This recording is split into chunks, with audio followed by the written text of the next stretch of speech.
Hello বন্ধুরা, কেমন আছেন সবাই? আশা করছি সবাই সুস্থ আছেন, ভালো আছেন।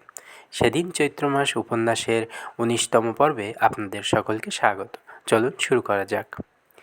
লায়লা জয়নাল সাহেবকে বলেছেন, ডিকশনারি ভাই, আপনি যে কয়দিন আমার এখানে আছেন তাতে আমার মেয়ে যেমন খুশি, আমি তার চেয়েও খুশি। বুকে ভরসা হয় যে একজন কেউ মেয়েটার সঙ্গে আছে।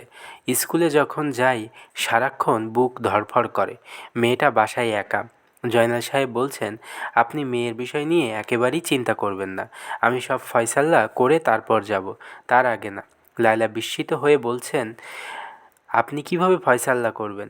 জয়নাল সাহেব তৃপ্তির হাসি হেসে বলছেন, ঢাকা সাউথের পুলিশ কমিশনার আমার ছাত্র, আমাকে অসম্ভব শ্রদ্ধা করে। তার নাম মঈন, তার স্ত্রীর নাম কেয়া। ঢাকা ইউনিভার্সিটি থেকে জিওগ্রাফিতে মাস্টার্স করেছে। তাদের একটাই ছেলে, ছেলেটার নাম তগর। শানবিম নামের একটা ইংরেজি স্কুলে পড়ে, অতি বুদ্ধিমান ছেলে। আমি শুধু মঈনকে ঘটনাটা জানাবো।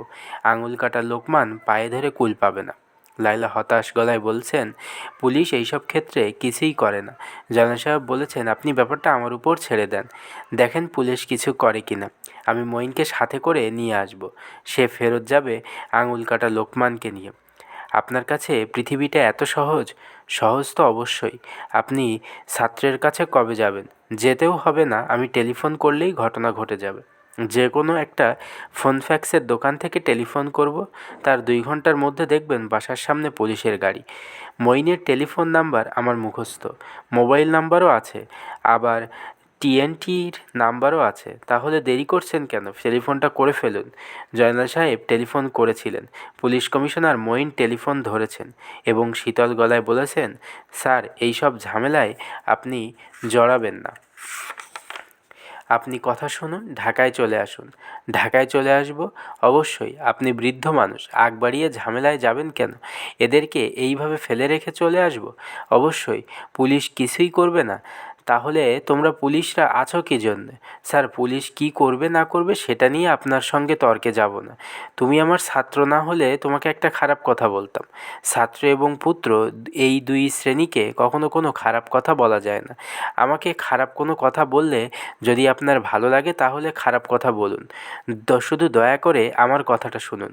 ওই বাড়ি ছেড়ে চলে আসুন। আঙুল কাটা লোকমান ভয়ঙ্কর সন্ত্রাসী, সে আমাদের ধরাছোঁয়ার বাইরে। জয়নাল সাহেব লায়লাকে বলতে পারেননি যে পুলিশ কমিশনারের সঙ্গে তার কথা হয়েছে। তিনি ব্যাপারটা গোপন রেখেছেন। তবে তার মাথায় অন্য একটা পরিকল্পনা এসেছে। মা মেয়ে দুজনকে ভুলিয়ে ভালিয়ে ঢাকায় নিয়ে যাওয়া, শফিকের বাসায় নিয়ে তুলবেন, ভয় মনোয়ারাকে নিয়ে। একবার যদি তার মুখ ছুটে যায় তাহলে সে কী বলবে না বলবে তার ঠিক নেই। আরেকটা বুদ্ধি আছে, তার বড় মেয়ে সুরমার কাছে নিয়ে যাওয়া। সুরমা অতি ভালো মেয়ে, বিপদগ্রস্ত একটা পরিবারকে সে দূরে ফেলে দেবে না। জয়নাল সাহেব বাজির পরীক্ষা দিচ্ছেন। রুমা নামের মেয়েটা কঠিন কঠিন শব্দই কাগজে লিখে এনেছে। সে যাই আনুক, কোনো সমস্যা জয়নাল সাহেবের নেই, সবই তার মুখস্থ। তারপরও এক একবার রুমা শব্দের অর্থ জিজ্ঞেস করলে তিনি চিন্তিত ভঙ্গি করেন, যেন শব্দের অর্থ তার মনে পড়ছে না। এই কাজটা তিনি করেছেন নিতু এবং তার মার জন্য। তারা দুজনই টেনশনে মরে যাচ্ছে। মা মেয়ে দুজনের ভাব এরকম যেন তিনি শব্দের অর্থ না পারলে পরাজয়টা তাদের। 9টি শব্দের অর্থ বলা হয়েছে, 10 নম্বর শব্দ। এটা পারলেই রুমা বাজিতে হারবে। জয়নাল সাহেব লক্ষ্য করলেন টেনশনে মা মেয়ে দুজনেই ঘামছে। তারা কি ধরেই নিয়েছে 10 নম্বর শব্দের অর্থ তিনি পারছেন না। রুমা বলল, চাচা, শেষ শব্দ গ্যারেট। জয়নাল সাহেব বললেন, মা, গ্যারেট শব্দের মানে হলো বাড়ির মাথায় ছোট্ট ঘর, চিলেকোঠা। আমি এখন যে ঘরে থাকি সেই ঘর। মাগো, তুমি কি বাজিতে হেরেছ? রুমা বলল, জি চাচা। নিতু এবং লায়লা দুজনের মুখেই বিজয়ীর হাসি, যেন 10টা শব্দের অর্থ মা মেয়ে দুজন মিলেই দিয়েছে। মবিনুর রহমান বারান্দায় বসে আছেন। শফিক তার সামনে দাঁড়িয়ে। সে অনেকক্ষণ ধরেই দাঁড়িয়ে আছে। মবিনুর রহমান তাকে ডেকে পাঠিয়েছেন, কিন্তু কিছু বলছেন না। একবার শফিকের মনে হলো স্যার বোধহয় ভুলে গেছেন যে শফিক সামনে দাঁড়িয়ে আছেন। শফিক বুঝতে পারছে না সে কি তার উপস্থিতি বোঝানোর জন্য কোনো কিছু করবে। স্যারের চোখ বন্ধ। এক একবার তিনি যখন চোখ বন্ধ রাখেন অনেকক্ষণের জন্য বন্ধ রাখেন। মবিনুর রহমান বললেন, তোমার বাবার কোনো খোঁজ পাওয়া গেছে বাবুল? শফিক বলল, জি না স্যার। হোটেলে খোঁজ নিয়েছিলে? জি স্যার। উনি কি মাঝে মাঝে উধাও হন? জি, কয়েকবার হয়েছেন। আমিও সেরকমই ভেবেছিলাম। তুমি যদি তোমার বাবার কোনো খোঁজ পাও তাকে বলবে যেন আমার সঙ্গে দেখা করেন। জি স্যার, বলবো। আমজাদ আলীর শাস্তি কি বন্ধ আছে? স্যার, ওনার শরীর খারাপ, পা ফুলে পানি এসে গেছে। মমিনুর রহমান পাঞ্জাবির পকেট থেকে সিগারেটের প্যাকেট বের করে সিগারেট ধরাতে ধরাতে বললেন, আমজাদ তার শাস্তি শেষ করতে পারবে বলে মনে হয় না। ধিমে তেতালায় উঠবোস করলে চলবে কিভাবে? দিনে 100 বার করে করলে তার লাগবে 500 দিন, প্রায় 1.5 বছর। বাবুল, হিসাব ঠিক আছে? জি স্যার। আমজাদ আলীকে বলে দাও সময়সীমা বেঁধে দিচ্ছি 4 মাস। তাকে 4 মাসে শেষ করতে হবে।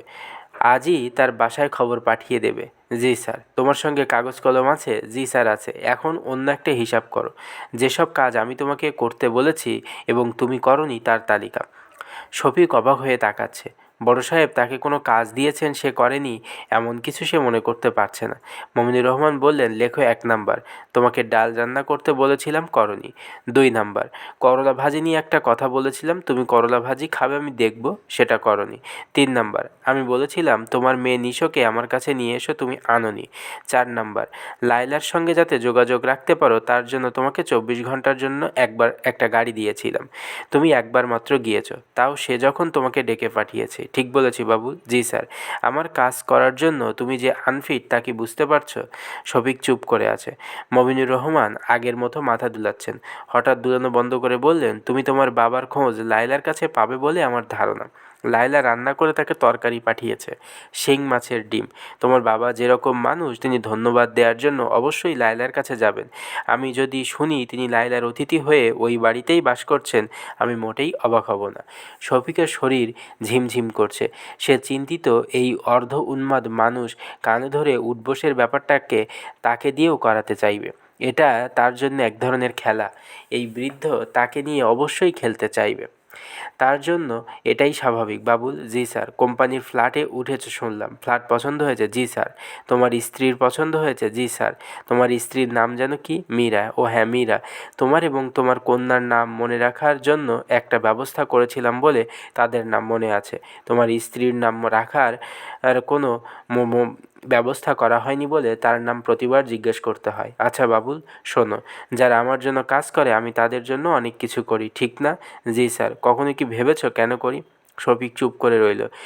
মবিনুর রহমান শান্ত গলায় বললেন, আমার যেহেতু কেউ নেই যারা আমার কাছে, তাদেরকেই আপনজন মনে করি। আমি মনে করি তাদেরকে নিয়েই আমার সংসার। এতিমখানায় যখন ছিলাম তখন এতিমখানার সবাইকে আমার সংসার মনে হতো। এখন বুঝেছো? জি স্যার। এতিমখানায় আমি একবার একটা বড় অন্যায় করেছিলাম। আমাদের হুজুর মুন্সি ইদ্রিস আলী আমাকে 10,000 বার পশ্চিম দিকে ফিরে কানে ধরে উঠবোস করতে বললেন। সময় বেঁধে দিলেন 3 দিন। আমার পক্ষে সম্ভব ছিল না। তখন কি হলো জানো? এতিমখানার সবাই এগিয়ে এলো, তারা শাস্তি শেয়ার করবে। বড় হুজুর তাতে রাজি হয়েছিলেন।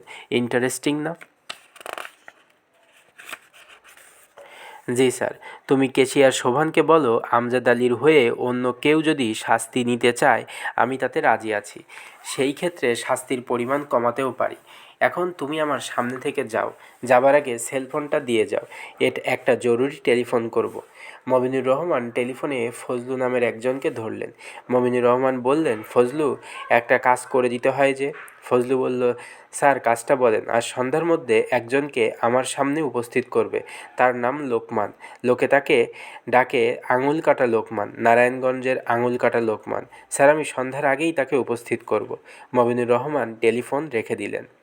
বন্ধুরা, আজ এই পর্যন্তই। আগামী পর্ব আপনাদের জন্য কাল নিয়ে আসব। ততক্ষণ পর্যন্ত আপনারা সবাই সুস্থ থাকবেন, ভালো থাকবেন। ধন্যবাদ সকলকে। শুভরাত্রি।